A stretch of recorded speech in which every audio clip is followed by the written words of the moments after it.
we say, how's everybody feel, you're gonna start screaming again. You know, we're just kicking off the Worldwide Kid Conventions. We're doing them in Australia first, and the first one in Perth was, we thought it was awesome, but so far this is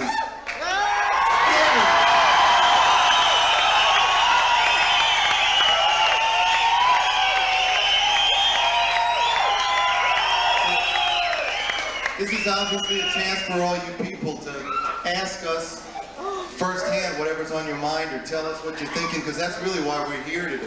Love you, Paul! Okay, we've got two microphones. Tommy will be working this side of the room. I'll be working this side. We'll try and get to you as soon as we can. Who's got a question over this side? Over here.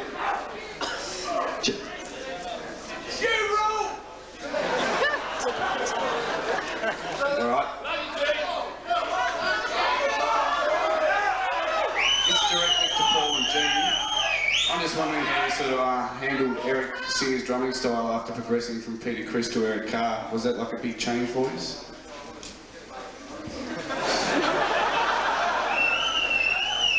I'm sorry, did you say, was the change between Peter and Eric a big change? Is that what you said?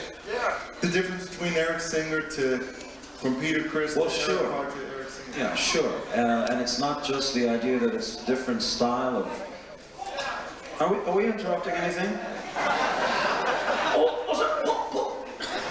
Shut up.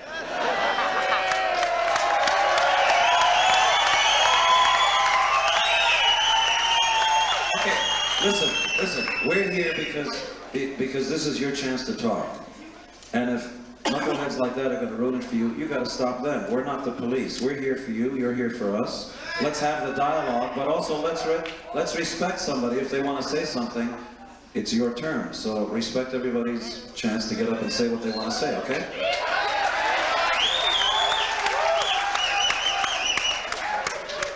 Okay, the answer to your question is the change was much bigger than we ever thought, because it wasn't so much that Peter was, you know, one of the original guys, friends, brothers that we all started with on the streets of New York, but once Peter left, it was not just trying to figure out what the drums are going to sound like within the band, but also what the personality is going to be like. The makeup was a big issue, and also it was a big sort of emotional hurdle for us to get over, because once a family member leaves, it's, you know, it's a big change. It was not an easy change. It never is.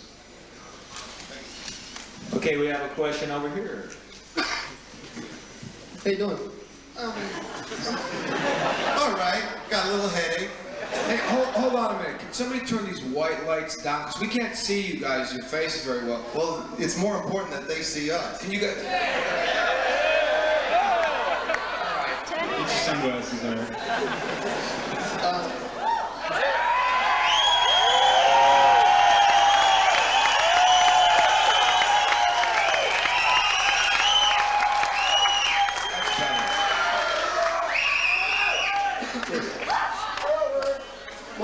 My question is for Gene and Paul, but the other two can join in. But 20 years ago you started. How does it affect you between now and then? You got so popular, and does it, you know, get all these people here? How yeah, well, somebody help them out.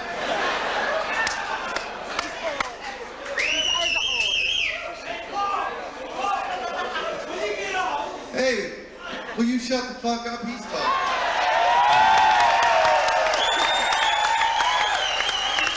He's the guy with the microphone. Good. 20 years ago you started as nobody, and now you're 1995. How do you feel you got so popular in, say, 20 years? Do you think... That's a... Wow. You must think we're really smart.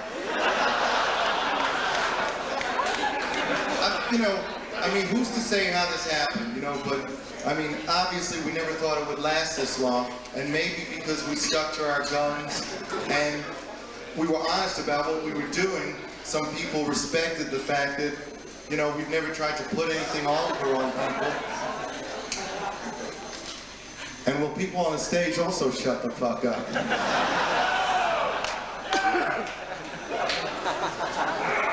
Okay, we've got a question over here on stage, right? Well, with all the band member changes and everything, how did you manage to stay focused? Because, you know, even we hear about Gene had all these different sort of things that he was doing, and you seem to be the one that held it all together. How did you do that?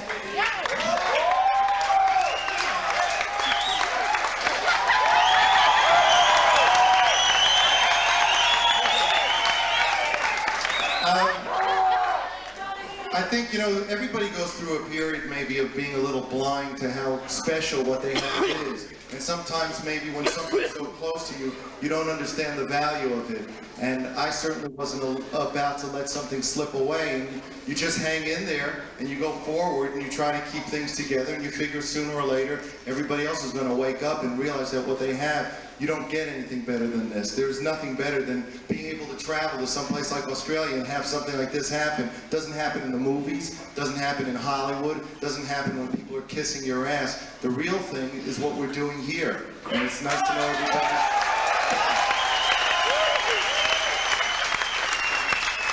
Okay, right here.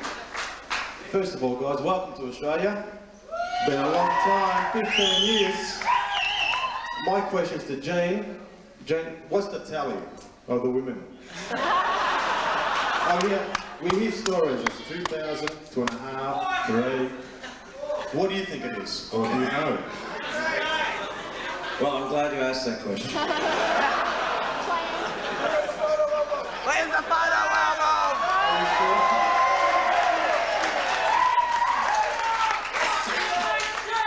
I'll make a deal with you, okay?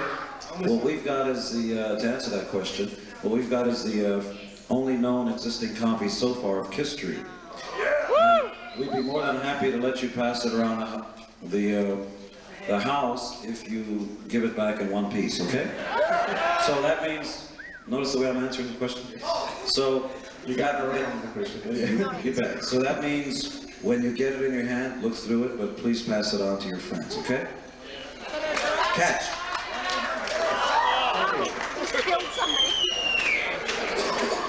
Up against the right-hand wall. How you doing? This question is directed to Paul and Gene.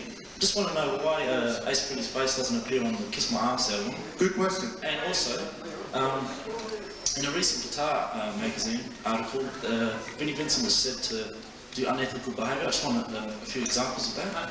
Why was that? Vinnie who?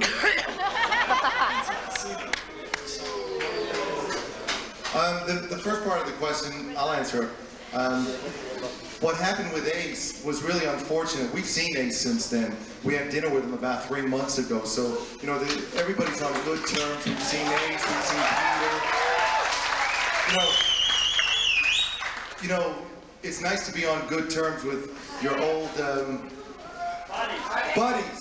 And it's kind of like, you know, you want to be friends, guys, you want to be friends with some of your old girlfriends. It doesn't mean you want to sleep with them again. So, you know, we're all friends, you know, and we get along just fine. The problem was that a lawyer called us up representing, or saying he was representing Ace, and started making all kinds of demands about what we could or couldn't do with the album cover.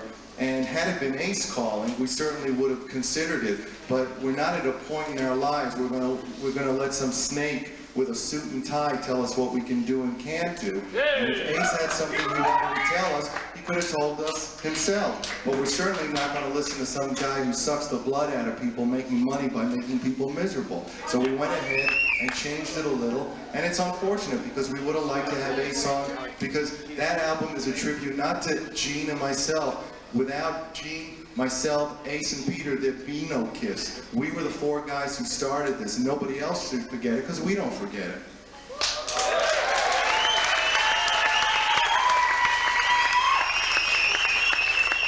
Now, what was that part about Vinnie Vincent? Gene can answer.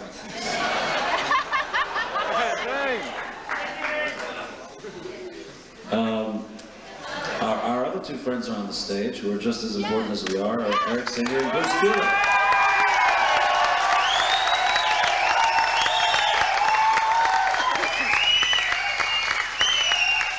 this is their first time here. We've been here before. Why don't you say hi and talk to them? Answer the question. I'd just like to ask, with a history of something like 23 years, why is this the second tour of Australia? Well, I always wanted to come, but Paul said that no. It's not true. That's true. It's not true. There's enough reasons in this room to come back here, let me tell you.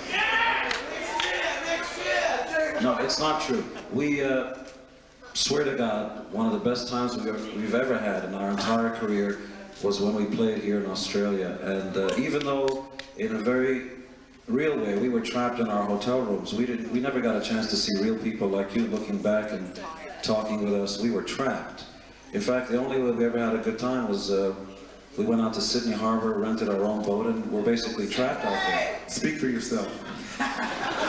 And what? Is it the same guy again? And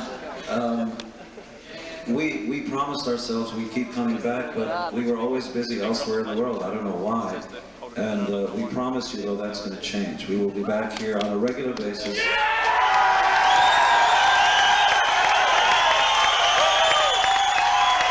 I'm going to be less of a nice guy.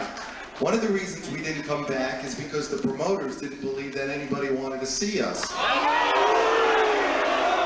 And obviously you've made it clear to them that that's not so. And at this point, we will be back. What happened was, after that last tour, it was so big that some people thought we did our thing, you know, we were huge, then it was all over. So the truth is that there were people who were afraid to bring us back. And even though there was what seemed to be a handful of people badgering the promoters to have us come back, they didn't really believe that there was more than a handful of people, and you've shown them that they're wrong, and we're going to be back. On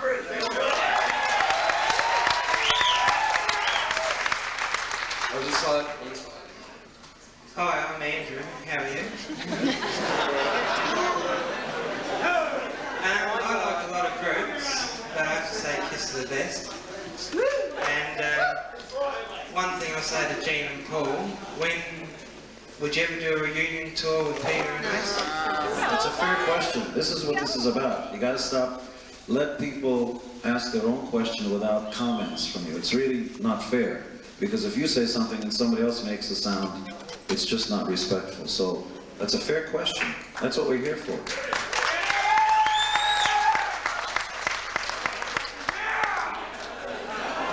Okay, honestly, no, all bullshit aside, okay? We are very, very happy where we are right now. Bruce and Eric have added something to the band that we never knew we had.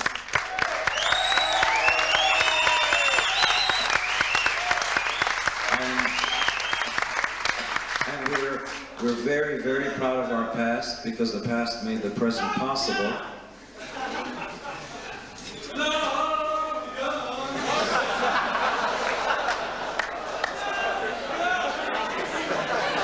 Having his own party over there. And I forgot what I was saying. I don't know. I'm proud of your past. We wouldn't be here if it wasn't for the past. And you know, you never say never about anything, but there's just no appeal to it. You know, we love Peter and Ace. We've had our differences together, but so have you with your members of your own family. You argue all the time, and you know, Ace and Peter will always be a part of the Kiss family. That's just the way it goes. But the idea of playing with them today is not appealing at all, honestly.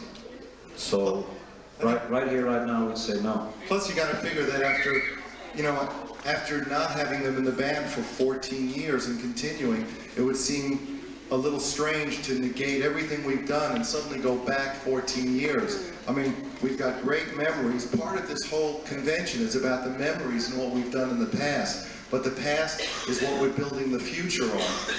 This is what this is all about. I mean, I can't see going backwards. Nobody's ever going to say never. But to put that makeup on purely to make some money, thank God is never going to come to that, because that's the kind of prostitution we just don't want to be a part of.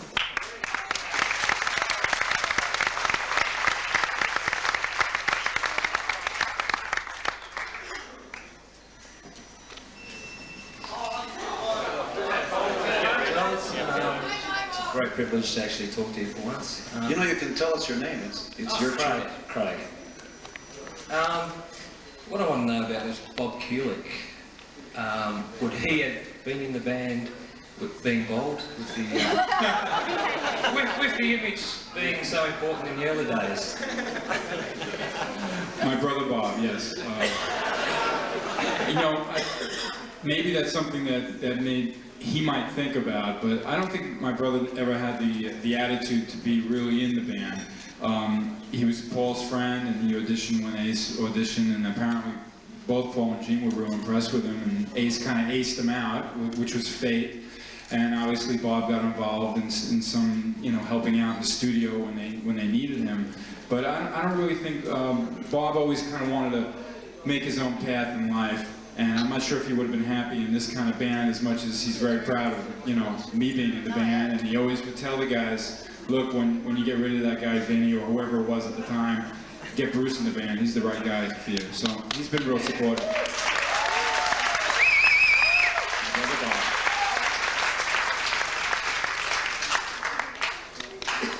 Guys, my name's Grant. How you going?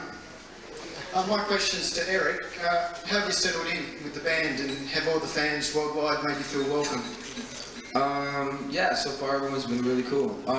The people that made me feel the most welcome, though, initially, I would have to say, was Gene, Paul, and Bruce. At a very difficult time, it was very awkward for them, but they really, you know, made me feel like part of the family right away. And then in turn, you know, they've been really supportive, and I think all you guys have been great, at least so far. You know, my experiences in the last 3 years.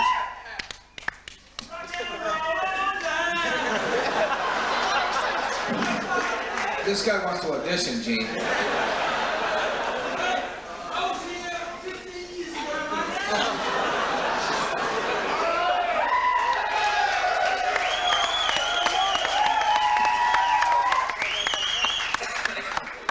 Too much Vegemite. Nah, not enough. Okay, next question back here. Good evening, gentlemen. My name's Stuart. It's great to see you. Just on behalf of everyone here and everyone who's not here, I'd like to thank you for coming to our town again. Brennan.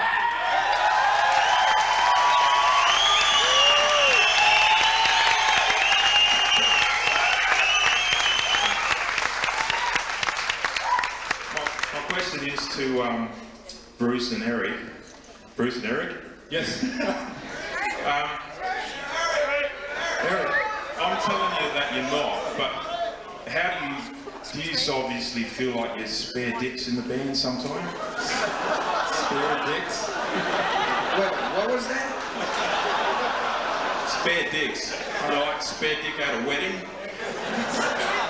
I think I know what you mean, but for myself, that's a great way of putting it. I mean, there's no doubt that the band was really put together by originally Gene and Paul, and then of course with Ace and Peter. And this band always rides on four wheels. Without the four wheels moving, the thing doesn't move. And I know lots of times people feel it's always, you know, a Gene and Paul show.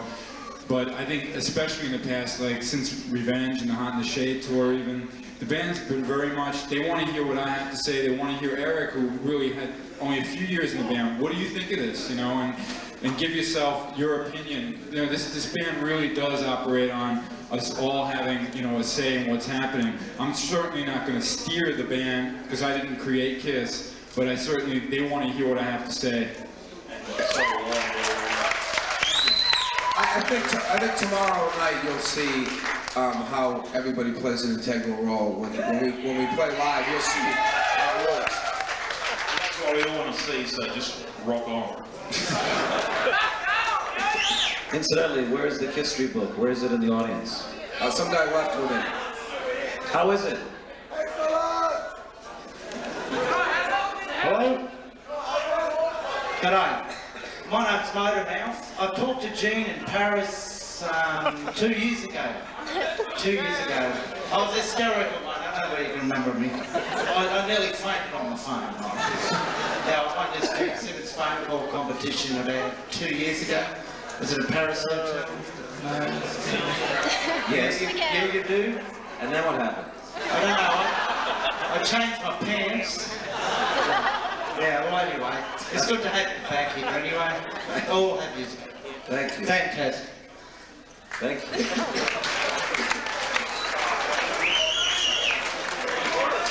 Tonight.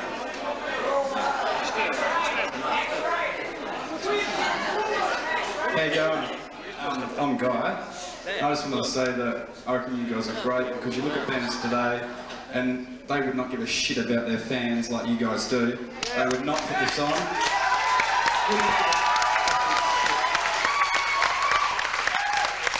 guys really do know how to treat your fans really well, and I think we all respect that. But what I wanted to say is, with all the And I know it's probably bullshit, but in one interview, Ace was saying that Eric Carr was kicked out of the band before he died, and like, is that true or what?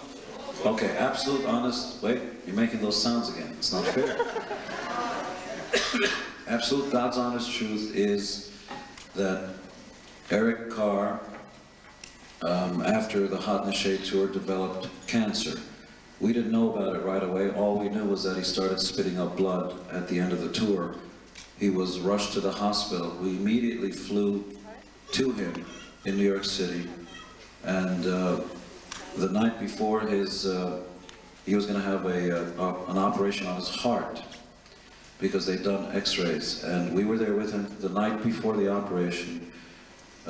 We asked him, we'll get you anything you want, you know, we're in this together and so on. This is something we never talk about in interviews, but you want to know and we'll tell you exactly what happened. And all he wanted was French fries and a McDonald's. So we immediately went out and got him McDonald's, French fries, came back. We laughed, he joked around about it. Within a day or so, we went back again and visited. He seemed in great spirits. He showed us where the scar was. We held our hopes high that everything would turn out okay. And we soon discovered that he had cancer in his heart. The cancer quickly spread, and within 6 months, Eric passed away. Before he passed away, he, in a very real way, refused to deal with it, was not taking care of himself. We always insisted, forget about the band right now, you know you'll always be in the band, take care of yourself. You've got to stop running around, you've got to start getting rest, you've got to start doing what the doctors say and so on. And he didn't really do the things he should have been doing. Towards the end, when the doctors and we and Eric knew that it was progressing very, very fast through his body, Eric wanted to be as much as possible a part of any and all KISS projects. And I don't think could deal with the reality of it, as I'm sure none of us would or could. He wanted to play on Revenge. We literally started rehearsing with Eric Carr the new material for Revenge. It just was not, it wasn't happening. Eric didn't have the stamina. He just couldn't put out because of his weakened condition. He was losing weight very, very fast. And we insisted that he go back home and get rest. And Eric Singer came in and you know, tried to help out with the material. We were not thinking at all of, quote, a new band or even dealing with Eric passing away. It was nothing that we could even imagine. And before Eric Carr passed away, he asked to be in the God Gave Rock and Roll video, playing on it, even though he did not play on the record. And we said, of course, because that didn't take that much pressure. The reality is that it was very difficult for Eric to deal with the reality. And we never held news conferences, we never told anybody what was actually going on because, first of all, it's too personal, and the only people that should be able to talk about Eric Carr's passing is probably rightfully his family. So up until now, we've really made no public statements about it, except that we miss him. Towards the end, when Eric was very ill, we had told him, you know, go to Hawaii, go someplace and rest up, because your only chance is really to take care of yourself. And for some reason, he seemed to think that it was more important to be a member of KISS.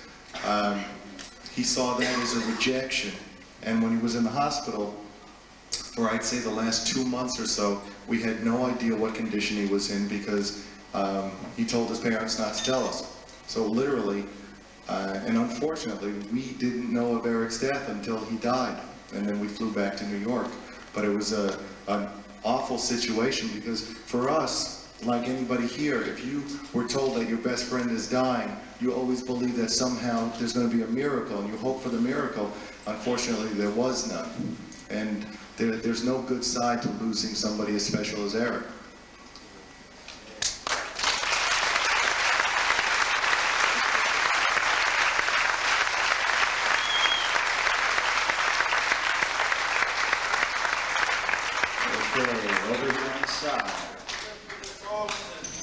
Yeah, like all of these dudes here, I've got 1,000 questions I could ask you, but a couple come to my mind. When you picked Vinnie Vincent, his unmasked face was already known through being in other bands. Was this not a problem because you knew already when you picked him that you were going to take the makeup off? And also, question 2, you don't write a book without an ending. Is this the saying goodbye to Australia, the end of KISS? No, this book will continue. You know, all we were doing was trying to chronicle our history up to this point. It's funny how people always want to know, or maybe they dread it, so they always ask us, is this the end? Is this live album the end? Is this studio album the end? Is this tour the end? We have no plans of calling it quits. If anything, we see this as something that's going to continue bigger and better than ever.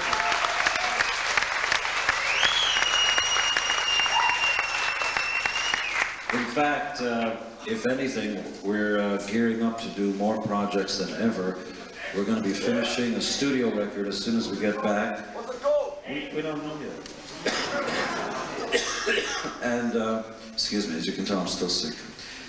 Always been sick. And there's another exciting thing going on, a magazine called Kiss Nation, which is going to be distributed by Marvel Comics worldwide. It's going to be a 48-page comic book, as well as another 100 or so pages of articles and so on, all to be written by you. No professional writers, no nothing. It's your fanzine to the world. And we were hoping to have Marvel have copies available here. They didn't make it in time. But, pardon? But besides Kiss Nation and Kiss Tree and the Kiss conventions, and there's so many things we're planning. And for one thing, we want to set up an online direct access from you to us via computer, so you don't have to go through the mail and so on. So instant communication between us, and KISS Online is going to be going on in the next month or so, and you'll get all the details in KISS Nation. What was that about Vinnie? Good question. What happened was, you know, we began to realize towards the end of the makeup period that we couldn't keep coming up with characters. When we first started out, there were 4 guys who came up with an identity for themselves. And the idea, first of all, we never had any thoughts that anything would ever happen to the original band. Somehow we felt that the 4 of us would be the band until the end.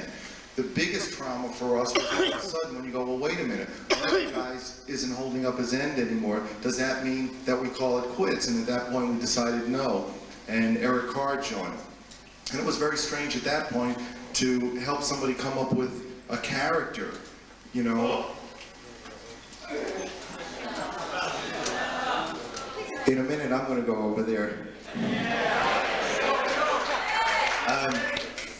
You know, then when Vinnie joined, we were really at a point where we decided after that, it was really time to change. It was going to reach a point where it was going through the motions. And regardless of whether or not we were going to be less popular, regardless whether or not people were going to want to hear our music, we figured at that point we had to change to remain honest. And if people didn't like the music, then obviously the band sucked and then we shouldn't continue. So thank God that was right.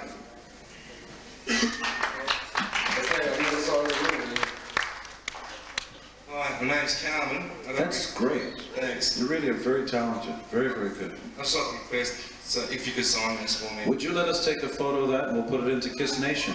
Yeah. And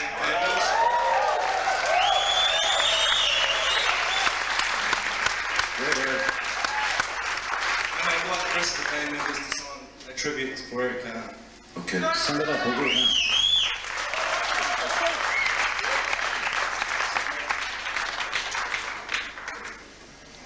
Okay, next question back here. Hi, I'm Patrick.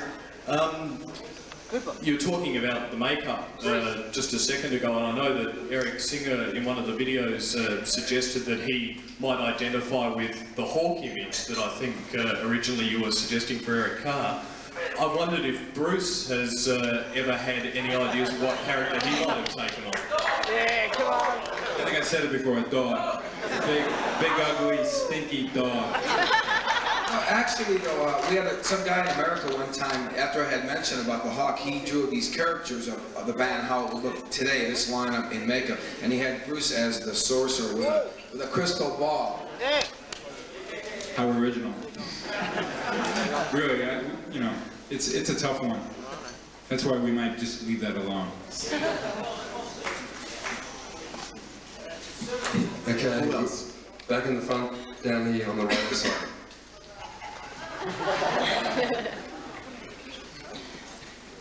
G'day, I'm Damien. I was wondering if there's going to be like 4 more solo albums. No. And not because they weren't a lot of fun.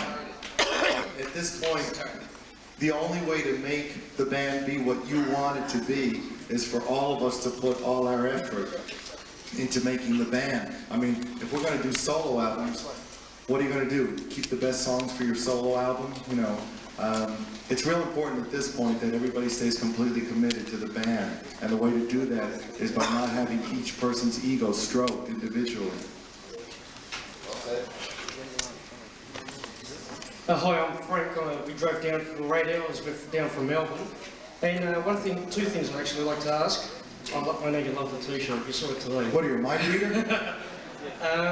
Back in '89, I've got the original flyer. You were supposed to be in Melbourne, do an outdoor stadium gig with Joe Cocker and 8 or 10 Australian bands. What happened to that? And why don't you do anything from the Elder? I know you probably do think it's one of your probably worst albums, but yet you do know that worldwide fans think it's one of the best you've ever done.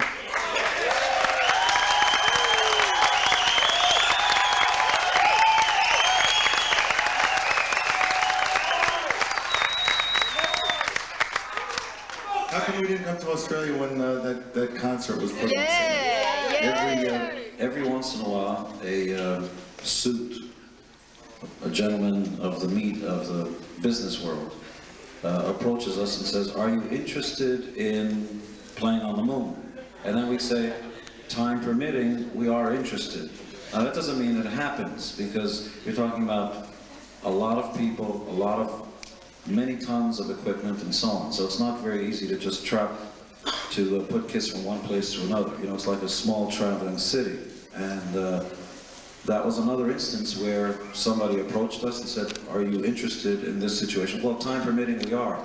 That doesn't mean all of a sudden that there are posters saying Kiss, Joe Cocker and the Beatles, you know. It's not a bad build-up. What we tried to do, actually what we tried to do then, is knowing that tickets had gone on sale for a show that we had no plans to do, we weren't even on tour, we said, if you can come up with the money to get us over there and at least show us that this is a legitimate business operation, we'll go. The money never showed up, so neither did we. That's really what happened with that. We never knew about that until there were tickets being sold. What about the Elder? That's always been a strange one for us, because we don't think it's a bad album. We just don't know if it's a good Kiss album, because we were trying so hard to show everybody what we were capable of and trying to impress people that maybe we missed the spontaneity of what Kiss is really about. It's amazing, especially in Australia, the fact that there's so many people who champion that album, and obviously we're going to do our best to try to work up a song, but it's...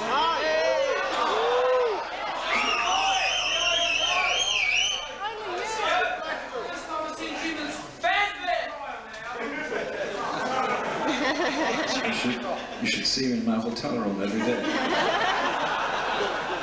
I don't know. Down the front of the right-hand side. Hi guys, I'm Tony. This is to Eric Singer. When you took over from Eric Carr after the sadness of him dying, did you find it very hard, because Eric Carr was loved by all his fans, because he was an absolute legend. Was it hard to sort of fill that spot? That's a good question, but I get asked that quite a bit. Excuse me. I never looked at it as being difficult. The only thing that was difficult was replacing somebody under those circumstances.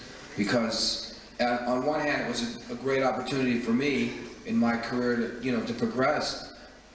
That's a terrible way for it to happen, at the loss of somebody else. But, I'm not here to, I never looked at it like I was here to replace anybody. I'm here to help Kiss pick up and move on.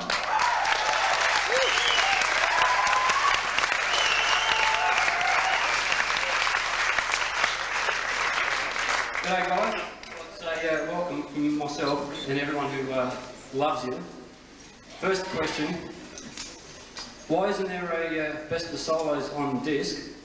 I can't seem to find that one. And is there any chance of having more live videos like the Animalised of older tours and unmasked tours? And I hope the next album is heavier than the Avengers World. We get requests a lot for all kinds of repackages of stuff. Every year that some territory in the world wants to bring out a new collection, or the best of or all 3 live records put together in one, or the solo records in one. First of all, the best of the solo records was never authorized. It simply appeared. And we're discussing that with the record company. But we don't have a problem with the idea of compilations of material appearing every once in a while. The problem is how often. If the solo records already appear, we never saw the need for best of the solo records. If there's, we started doing the original. Before there were any box sets, we decided, let's do box sets. Let's put a couple records together and put them out. So we had the originals. Then you had, can you give me a chance to finish my comment? Thank you so much. You had double platinum, Alive 1, Alive 2, the originals 2, which was not authorized, smashes, thrashes, and hits, on and on and on. And other areas of the world had Chikara, which was a greatest hits album. Then Europe had Killers, another compilation. Past a certain point, it's like, how often are you going to hear Detroit Rock City? Never enough. Hey. Let's do it tomorrow. That's a good idea.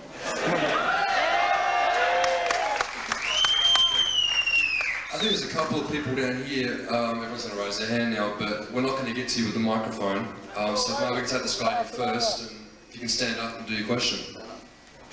Stand up. This is your chance to be a star. Stand up. Now I've got my wife pregnant. I want to know if you can sign her gut.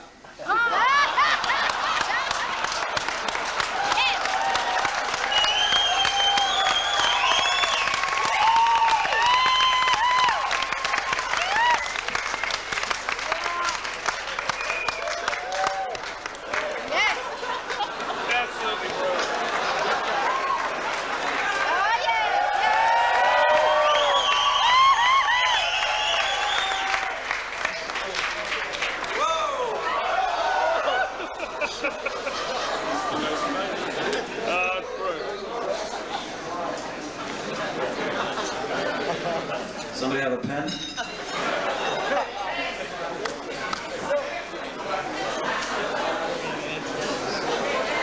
Everybody close your eyes.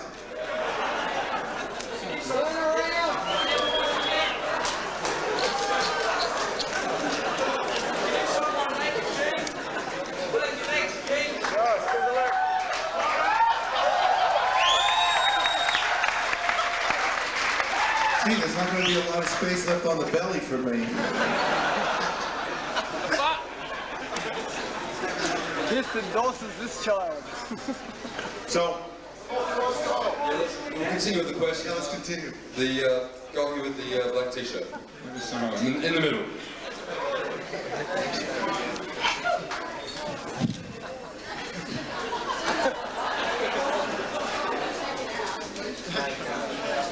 Yeah, do you know what time you were born? All four of you.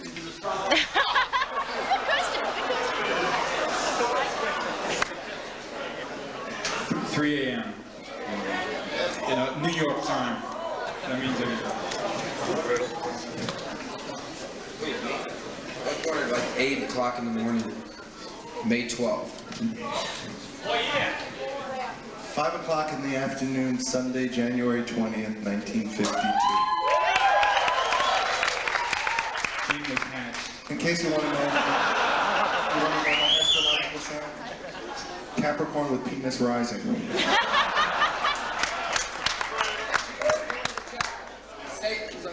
Gene was born of a jackal. I was born in Israel at about 7. You need a city, or do you need a city as well? Haifa, H-A-I-F-A,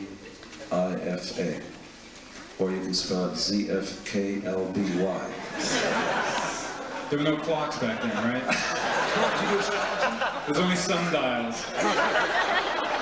You need the birthplace too. I was 1958 and in Cleveland, Ohio. Cleveland, Ohio. I know, it's the armpit of the United States.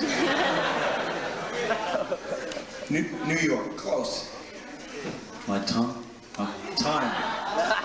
7:05. I'm sorry?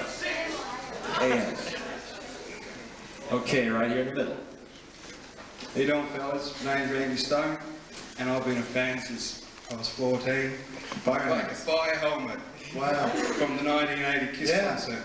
And it's been close to my heart all my life. Well done, Gene.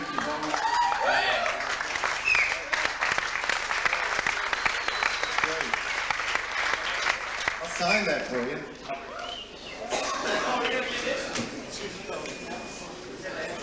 Okay, but while waiting for it to be signed, we've got a question over here on the right-hand side. Yeah, Gene. I'd actually like to see how long your tongue is on video.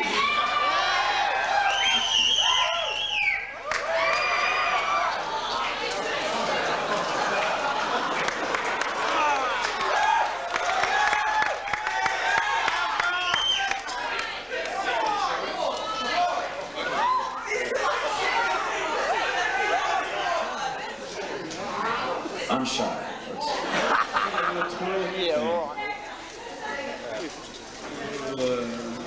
It's only for late night. Anyway, guys, my name's Paul. I was just wondering if you got any good jokes for us. New jokes? Heard any good ones lately? Usually got jokes. Gene, tell him the penis joke. Eric, what jokes do I have? What was that? What jokes? I never have any jokes. You're the joke man. Start me. Paul's usually got a lot of good jokes, and now you're stumped today. What made you want to hear jokes from us?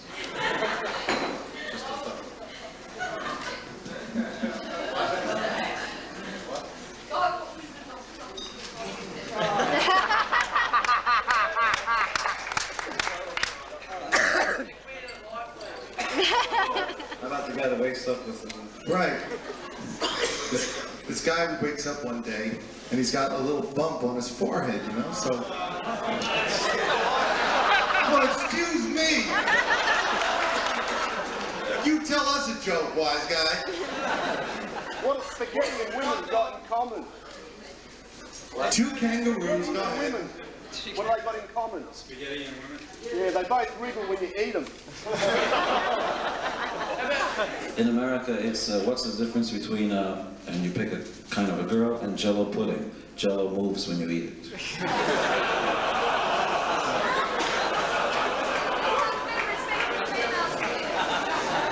Seriously, folks, over here on the right-hand side. Bruce is in a band called Blackjack a long time ago. Did the fact that Michael Bolton was the lead singer of that band serve as an obstacle when it came to joining Kiss? I hope not. Actually, Blackjack was, we kind of fashioned ourselves after like a Bad Company kind of group like that. And, you know, maybe we didn't get a fair shake. That's when Michael was really just doing rock and roll, and now he's become this infamous, famous pop star, as we know. But actually, one good thing out of all that, I mean, I remember those guys knew that I did Blackjack. I remember once Paul was at a radio station, they said, you know, DJing in like 78, 79, said, can you, you know, you heard any new groups lately? And he happened to did me a favor and played a Blackjack song, one of the singles probably. But from that relationship, obviously, Michael got to meet the guys, got to know them well, and wrote Forever with Paul, which was a great song for the band to have. And it's always been a positive thing as far as I'm concerned. And I think it's really funny when I see old Blackjack records signed by Kiss fans with Michael Bolton's signature on it. Because he wouldn't sign that one. Well, he's mellowed out a little bit with money. So he signs them now, I've seen it. What can we expect from your new album? New album's going to be, I mean, we could sit up here and tell you how great it's going to be. It's going to be really great. The fact is that, see? We started about 3 months ago. We got together with the idea that we were going to start recording. We went into rehearsal and listened to the stuff that we had written. And, you know, quite honestly, it sucked, a lot of it. You know, my stuff wasn't very good. A lot of Gene's stuff wasn't finished. And we said, you know, rather than going in the studio at this point, let's go back to the drawing board and write some more stuff. The stuff at this point is very, very heavy. It's the next step past Revenge, but in no way, shape, or form are you going to expect us on stage with flannel shirts or shorts. We love everything that's going on right now, but at the same time, we're not about to jump on the back of somebody else's bandwagon. The stuff's going to be Kiss, but better, and the same stuff but further along. Of course. That's great. Well, that's okay. Take it off! No, you can take it off. I'll take my shorts off if you sign them. Next question.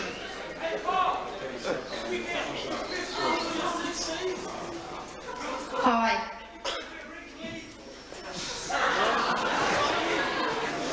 What do you want that guy to do?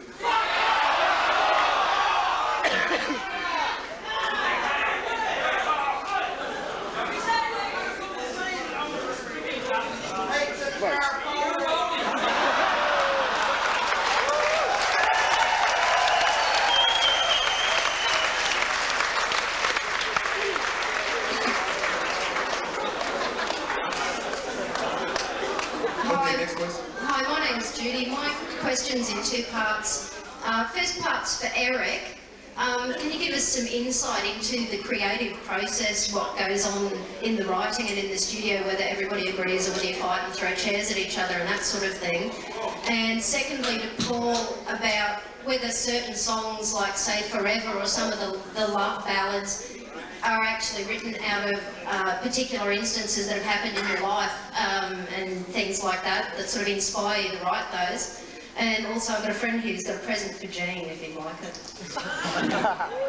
Well, it's a two-part question. The answer to the first part, the way the band works, there's no set formula for any way that we work. Actually, so far on this record, it's been different from when I first came in and worked on the Revenge record, in that, like, for example, I will work at Paul's house, and he's got a little studio and electronic drum kit, so we just do rough ideas there, and then Bruce takes ideas to his studio and works on things there. With Gene, I go in the studio with Bruce sometimes, and we just jam on stuff. You know, we just set up equipment and just jam real loosely and get ideas, and then Gene's like a mad scientist and goes home and kind of edits together all these different combinations of arrangements of songs. Next. What was your question? What was the other part of the question? about whether certain songs, like for instance... And love songs have been influenced by like personal experience or anyone in particular, that stuff. Yes and no.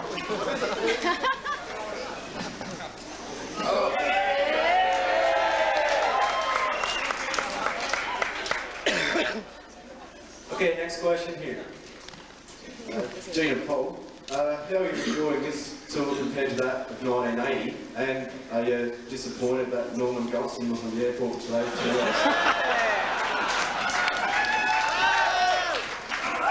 Yeah, where is Norman? He's sick. He's sick. He had a nervous breakdown after he left. Really? Yeah, he did. Is that so? Yes. Yeah. Ask for him when you get to Sydney. You'll find out. Yeah. You know, this, for us, you know, nobody's around, there are no lines, we're all just talking with each other. For us, this is the nicest thing that could have ever happened. We never imagined that we'd ever get a chance to just talk with you and be with you. It feels very much like family.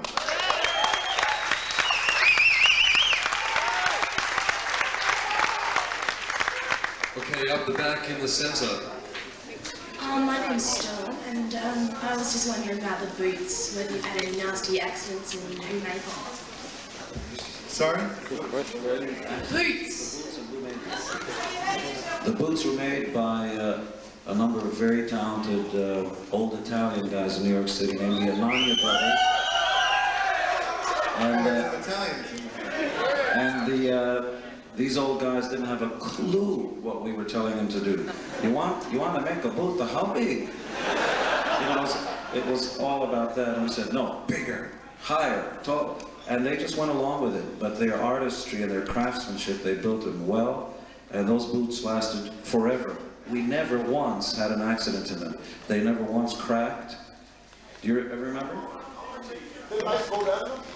I thought, Gene, you told me you walked off the stage one time, though. Remember, you did it wasn't marked, and all of a sudden, boom. Yeah, we were coming off the stage, and usually when it goes dark, you can't see the difference between the floor and the stage. So we usually have sort of markers that we could see in the dark. And one day the road crew forgot, and I just walked off. But other than that, the boots held up very well. Okay, back here. Paul Stanley, you are the hottest babe I have ever seen in my life, honey. You are the ultimate, alright? Why haven't you done another movie? Like, you know, Kiss Me's Phantom Cool, but what about another one? We've seen Gene do a few. There must be a movie role out there for Paul Stanley's name on it. Yeah! Because you are a hot boy. Young doctors. Don't stop now. Keep it going. You are definitely the ultimate man.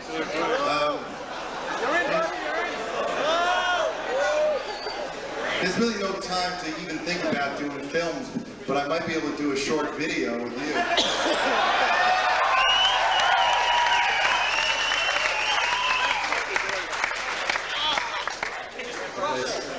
The people at the back again. Hi guys, how you doing? Good. If there was any part of your life that you could sort of do again, like how would you do it? Could you change anything? Like, do you think you could make it any better than what it's been? I don't think musically, I mean, part of the process of being in a band is living through the mistakes as well as the successes. So I don't think we would change any of the musical choices we've made. Some of them good, some bad, but certainly if I'd have a wish, if there was a way to get Eric Carr just to live again, that would be a wish.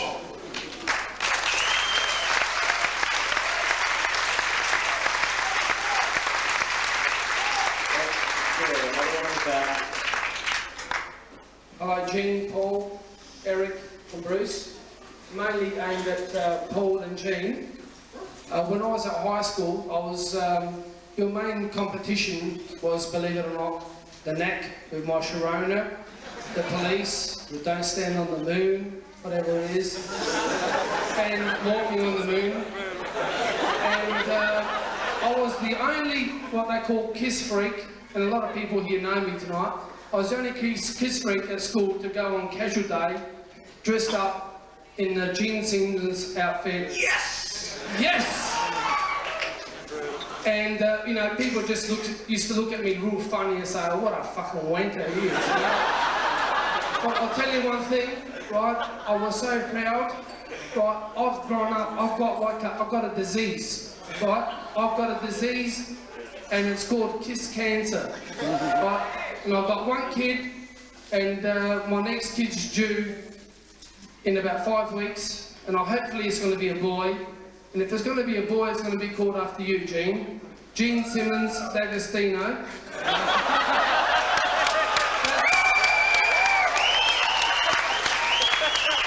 That's what it's going to be called. And everybody here from Adelaide, by the way, Gene, I'm the idiot that jumped out of the car when you were in the Tarago van at the lights. That was me, right? Anyway, I'd like to welcome you all to Adelaide and have a good time tomorrow night. We've actually got a corporate box and there's 24 of us, and you'll notice us, we're all dressed up in Gene Simmons makeup and Paul Stanley makeup, and we all like to welcome you to Adelaide, and thanks for coming out here. We've been making for 15 years. Thank you very much. Have you ever thought of running for politics? Okay, we've got a really, really good question here. This is going to Gene and Paul. In my hands is the proposal for a movie you're going to make in 1980, Adelaide Australia. What happened, besides the fact that it wasn't a very good proposal? I don't know about this movie. Tell me about it. Well, it's the thing I've got actually comes from our court. From a coin? Yeah. The truth was, we had a manager whose name was Bill Coyne, who was very, very good in the beginning. And the truth was that through that office, there were so many projects that kept being thrown there. Just because somebody sent in a project doesn't mean that it was ever considered. Sure. No. We'll pass it on. Okay. You want to pass that up? Hello. My name's Simon Harrison. How much kids are the individual members of the rock group planning on having? How many what? I'm sorry. How many kids? Kids. Is Eric Singer married? What'd you ask? Are you married if you're married? Hell no.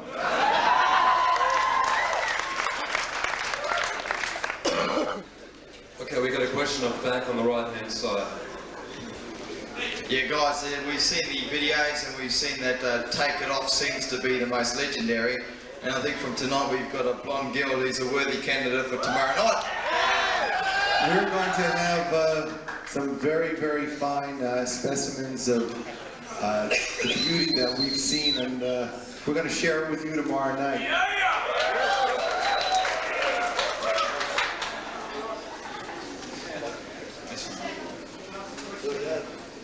Sure. Guys, been waiting 15 years like the rest of us, and we just love you. We hope you come back. And the question was, is it hard to write a repertoire for a concert? I mean, you've got so many great songs, and just what do you put in and what do you leave out? You know, we've got a lot to write about. It's not hard to write songs. It's kind of tough to write good songs. You know, that's why we haven't done the next album yet. It's very easy to keep writing, but you have to be your own harshest critic. You know, when you write something, you listen back and you go, is this good enough? Or is it just good? And writing songs, we've been very lucky. You know, writing is very easy for us. But on the same hand, we have to be very critical of what we do.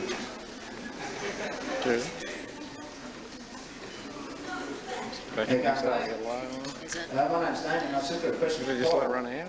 In the Christmas video, you showed the receipt for the advert you placed in the Village Voice when Ace joined the band. Were you still Wicked Lester then? You hadn't even changed the keys. Hi guys, name's John. I just want to say that it's really great to be here. Really quickly that I really would like it for myself and my brother if I can get your autographs. Because when I was a little tack, when you came out, my parents wouldn't let me go. I jumped out the window, but they caught me. And it's always been a major ambition to get you guys' autograph. I know everyone else does, but freak out if you could give it to me. We would love it. But I think that's probably, everybody here probably has a similar story. Not to take away, that's, you know, everybody here, I'm sure, feels the same as we do, so we should start thinking about playing and shut up. Yeah, what we're going to do is take 2 more questions, one over here and one over on. And then we're going to take a 10-minute break to just get the instruments ready, then we'll start the unplug. So 2 more questions, then a quick break. Right here. How's it going? My name's Chris. I was wondering what the difference between the white and the silver double platinum album was, and if I can get it signed by Gene and Paul. Gene, why don't you answer that? What's the difference between the what? I'm sorry? Over here. The white and the silver double platinum album. As far as we know, it was only the silver one. So that red version is something the record company did later on, perhaps because they thought it looked better, but it was not something we designed. Record companies, as they keep putting reissues of records out, change them slightly without our okay. Sometimes that's a problem, and sometimes we fix that, and sometimes we just let it go. That instance there is, we wouldn't have put those bold red letters on a silver background. It's not our style. Can I get it signed? Sure. Okay, the last question for the session. I'm in the middle of the room. G'day, I'm Eddie. When you were putting the Kiss My Ass album together, were there any bands that approached you that gave you demos that you thought that were pretty crap? And has anybody asked you to do any tribute songs to other bands? The last part of the question was what? Did any other bands get you to do any sort of cover songs for their sort of albums? You know what I mean? Would we consider doing a song for another band, you mean? Like on a tribute album, like Kiss My Ass. Nobody has asked us. People haven't asked us, I guess, because they were all busy wanting to do songs, our songs. Is there anyone better than Led Cass? Zeppelin? Probably not, although we like the band very much. The Beatles for me. But doing a song for another group? No.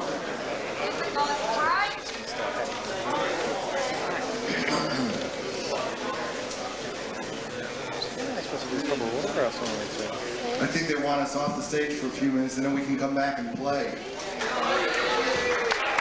Yeah, we're going to take a quick 10-minute intermission. Get the guitars out. So everybody hang tight. We'll start.